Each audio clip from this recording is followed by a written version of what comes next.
Voltamos hoje com o Thiago Pereira, nadador, medalha de prata em 2012 de Londres. A gente estava falando um pouquinho no nosso bate-papo passado sobre as ferramentas que ele utilizou para fazer uma melhor gestão mental e emocional, além, obviamente, da física e de médico. Ele teve uma super equipe em 2012, nutricionista, fez tudo o que ele podia fazer, se tratou de uma forma 360, que eu acho, na verdade, que é o segredo do sucesso para um atleta de alta performance. E, Thiago, você vinha, assim, de treinar fora do país. Eu também trabalhei uma época com o filho do Gustavo Borges, que ele me contratou, que é nadador. E por mais que exista essa preocupação com o lado mental e emocional lá fora, às vezes, não é tão comum como a gente pensa. Eu lembro que quando a gente começou a trabalhar, você já tinha feito algum tipo de meditação, yoga, mas nada onde você faça uma gestão dos seus pensamentos, da sua atitude, aliada com ferramentas. Isso você não tinha lá fora, né, Thiago?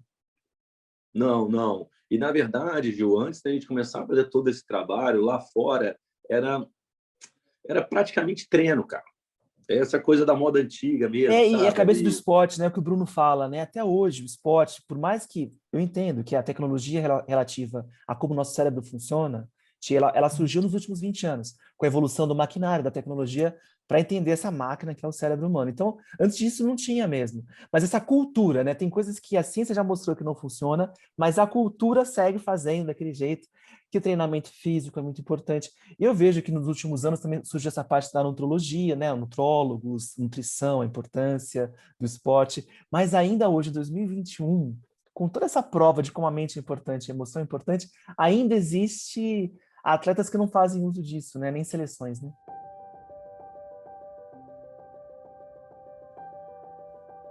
Existe, mas assim, o que eu vejo? Eu vejo que teve uma evolução grande, Uhum.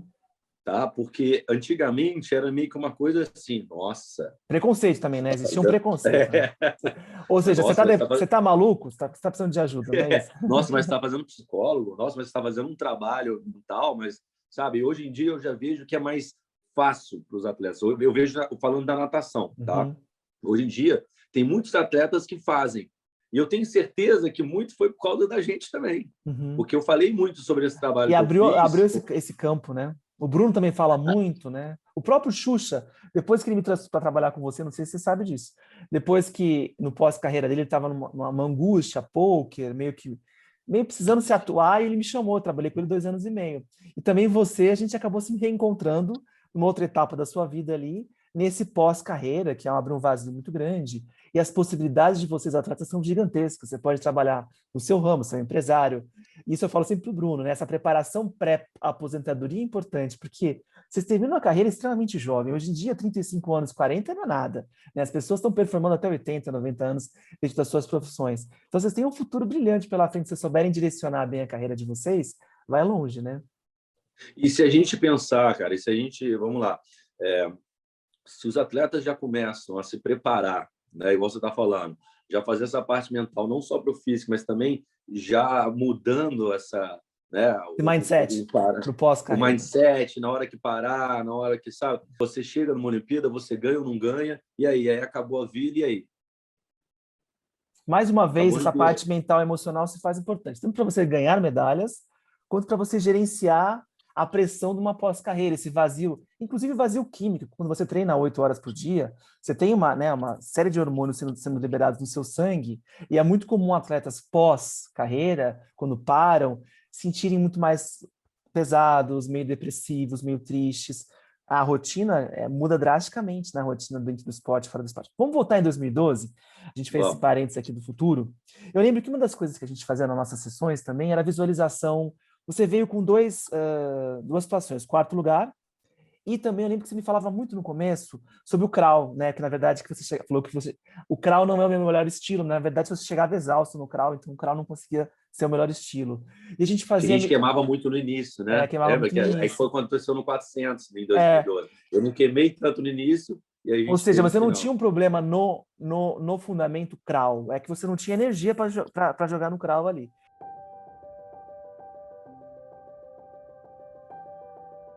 E eu lembro que a gente visualizava, eu falava, ó, a gente fechava o olho na sua varanda ali, que você tinha uma varanda gostosa no apartamento, e a gente fazia as visualizações de você, capa assim de notícia, Thiago vai muito bem nos 4 estilos, Thiago é completo nos 4 estilos, porque até então vinha muita crítica com alguns estilos seus nos medleys, né?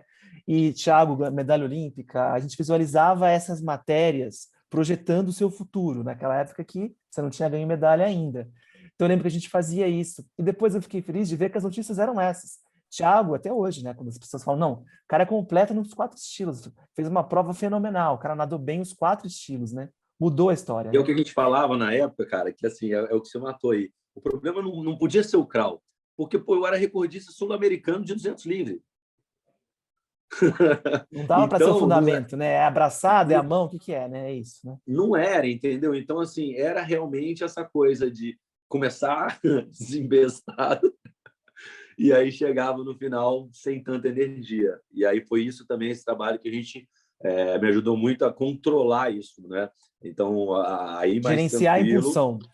a E gerenciar. uma outra coisa que você me falou, isso as pessoas nunca vão sentir em casa, porque não são atletas olímpicos, nem de esporte individual como o seu. Existe um momento de combustão física ali, de intensidade, de movimento, onde você me falou, isso me gravou na memória na época, até anotei no papel das nossas sessões, que parece que chega um momento que tem várias facadas entrando assim, é um estresse físico tão grande, e que nesses momentos, como a gente, exemplo, né, quando você vai enfiar a mão no fogo e começa a arder, você tira. Então, o movimento natural do nosso corpo inconsciente, quando você vai sentindo aquelas facadas, você dá uma reduzida. Você está entrando numa zona de perigo. Você está levando o seu corpo num lugar que poucas pessoas no mundo levaram, né? Eu vi outro dia uma reportagem de um corredor, atletismo, que ele chega numa velocidade que dá um medo e fala assim, cara, se eu tropeçar aqui, eu me quebro inteiro, porque eu estou numa velocidade que não é segura para um corpo humano, vamos dizer assim. Eu lembro que a gente fez meditações e visualizações para você usar essa dor como gatilho, para você não recuar, mas como sinal para você avançar mais ainda nela. Porque morrer você não ia, você é um cara treinado. Você podia ter uma lesão, mas pelo menos morreu tentando. Isso também foi uma mudança de mindset, né, Thiago? Foi, porque a gente ia colocando no dia a dia também de treino, né? Uhum. Então era Ir que a para gente cima do falava, ó, desconforto. Sentiu dor, vai porque para a cima. gente tinha 2 vezes na semana, a gente tem os treinos que a gente chama de qualidade, Você vai. né? Que é onde a gente faz, que é onde a gente faz os tiros, aí não sei o quê. Aí a gente tenta chegar o mais perto de uma competição. O quê? Pô, botava bermudinha, né? A Uhum. gente fazia esse processo. Eu lembro que aí você falava isso muito, ó, quando estiver chegando ali no final, você está morrendo, Vai morrer você mais um tá, pouco. imagina que você está ali disputando com os caras e aí a gente começou a fazer isso também no dia a dia, Uhum. né? Não foi Treinar esse só gatilho onde a dor e o desconforto não me brecam, mas me fazem me enfiar a mão no fogo, vamos dizer assim. Eu vou mais. porque não adiantava, sei lá, não é uma coisa que você vai falar para mim um dia antes da prova, Não, você tem que né? treinar, A né? gente a gente já vinha Para colocando as pessoas isso. entenderem em casa que as pessoas acham que de repente o nadador ele pula na piscina e todo dia ele quer checar o tempo dele, vai lá e se mata. Não é assim. Você tem que preparar o corpo para ele entregar esse máxima performance. Então você tem até dias específicos em treino para você ir no seu máximo, vamos dizer assim. E você nunca vai no máximo, porque você vai ter que ser treinado para chegar na Olimpíada naquele momento e fazer o máximo, né, Thiago? Não, aí, assim, o que acontece na natação, né? É porque a gente tem os blocos. Então, cada época é um tipo de treino. E aí, se a musculação está pesada, pô, nosso músculo está cansado. A gente chega no esforço, chega na dor, mas o tempo não é igual da Não competição. reflete o que Porque na você consegue fazer na competição, competição. isso. Porque na competição, além da gente chegar na mesma dor do treino, mas a gente tem aquele período de descanso, vamos dizer assim, que a gente chama na natação de polimento, que Uhum, aí a gente vem como se fosse descendo degrau por degrau. Você também não pode pegar um volume alto de treino e cair do nada. Então a gente uhum. vai diminuindo musculação, diminui água, e a gente vem vindo como se fosse uma escadinha. 3 semanas antes da competição, então vem caindo. E aí quando chega na semana da competição, é onde a gente está ali a ponto de Prime. bala para É. ter Por isso aquela que você falou, você performance. imagina você ficar adiando uma Olimpíada, né? Você falou das 3 semanas, mas antes das 3 semanas tem outros meses. Complica, né, para você fazer uma gestão daquele corpo ali. Você nunca sabe se vai rolar a Olimpíada, que ano que vai rolar, né? É uma ansiedade grande também, né? Essa Olimpíada Ainda, de Tóquio é muito diferente de todas as outras Olimpíadas já vividas, né? ainda tem isso, porque assim, estava ainda uma discussão se vai ter ou se não vai ter. E que eu sei? E isso é ruim, cara, apesar de eu não tá, né? Pô, meus amigos estão lá, né? Não só da natação, mas vôlei, Bruninho, Carelli, Não, eu e sei aquele o aperto no peso. coração da pessoa, vamos dizer, é o último ciclo olímpico dela, né? Ela trabalhou tudo para ganhar aquela medalha. Não ter a chance de ter uma Olimpíada, que amargura de uma aposentadoria assim, né? Triste, né? Porque, assim, se não tivesse esse ano, não ia ter. 2024 só Paris, né? Porque 22, o COI não dá conta de fazer a Olimpíada de Verão e Inverno. Organização. Uhum. E 23, um ano antes, ele vai fazer uma 23 ou uma 24. Então não ia existir essa Olimpíada.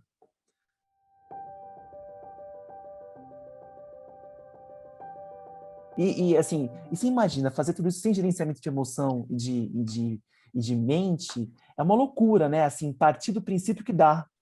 Porque o esporte até então achava que dava, só o físico ia. Cara, assim, é um passaporte para loucura, né? Você juntar todas essas variáveis aí, né? Não é à toa. Algumas pessoas, às vezes, para uma constituição familiar ou X questões, eu falo sempre isso para o meu atleta. Tem atleta que tem um problema na coluna, que tem que ficar horas fazendo fisioterapia. No vôlei tem. O cara passa 6 horas por semana na fisioterapia. O Bruno não. Mas, de repente, aquele cara ele tem um mindset já de criação, de mais não ligar para pressão, de whatever, ele vai bem. Então, a parte da emoção não atrapalha a performance dele tanto. Então, assim, o Bruno tem que ficar horas em sessão. Mas paciência, cada um tem que buscar o seu ponto fraco, vamos dizer assim, e se trabalhar. Só que, assim, Thiago, você pensando bem, das pessoas que estão nos assistindo, assim, não vale a pena também elas pararem para prestar um pouco mais de atenção nessa parte mental e emocional. Eu não digo só a terapia, que mexe com doença, pessoas que estão depressivas, mas pessoas saudáveis, porque, por exemplo, meu trabalho, eu não sou psicólogo, eu não mexo com doença.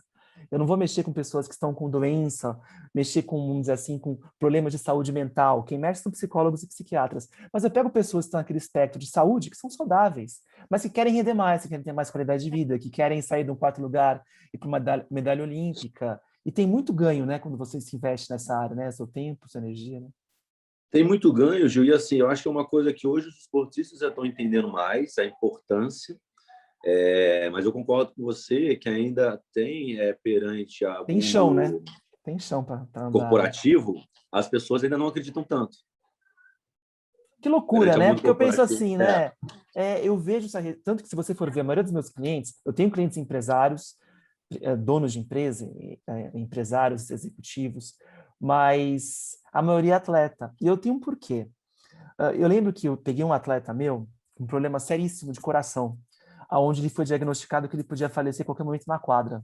Isso mexeu com o mental dele, com o emocional, de uma forma gigantesca. Ele tinha que performar, tinha que jogar na Olimpíada e tudo mais, depois fez todo um tratamento para isso. Ele não podia tomar remédio, Thiago. Um atleta de alta performance não pode tomar um antidepressivo, não tem como. Assim, pega no doping, alguns remédios que mexem com a cabeça, eles são filtrados no doping. Então, ou você se melhora com técnicas, e aí envolve tudo, meditação, terapia, positivação de mente que eu ensino, você tem que correr atrás dos métodos naturais, né? Eu vejo, quando o Pedro corria, qualquer coisa, até um spray nasal ele não podia, porque o automobilismo é muito mais rigoroso, por exemplo, que o basquete da NBA. Então o cara tinha aquilo da própolis, coisa natural, não tinha esse antialérgico pesado, não podia. Tem isso também, né, Thiago, que as pessoas não fazem ideia de como vocês têm que ser limpos.